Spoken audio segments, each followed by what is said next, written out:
नाही नाही, माझी आता सहन करायची ताकदच नाही. बघ बाबा, आता मी तरी काय बोलणार? तू गावाला जाऊन तरी काय करणार? तुझ्या घरची परिस्थिती आधीच लय खराब आहे. तिकडं काय बी करीन मी, पण मला इथं नाही राहायचं. अगं पण आता काय झालं? अगं ती इकडे येते. कशाला? काय माहिती, तिनं लय बावळट्या. अगं मी काही बोलायच्या आधीच तिने फोन कट केला. आणि तू एकटाच? बाकी कुठे? काकी काकी कोण? अरे बाकी बोलली ती. अच्छा, बाकी होय, ह्यात ते नाही आले. ते येत आहेत का मागून?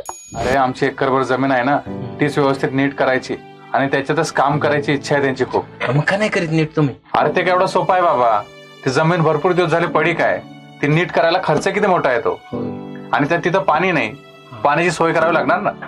नाही नाही, मी सुई कशावर पण करणार नाही. माझ्यानं सगळं चांगलं लक्षात आहे. तरी पण लक्ष राहू दे. आता इथून पुढे त्यांची गंमत येणार आहे.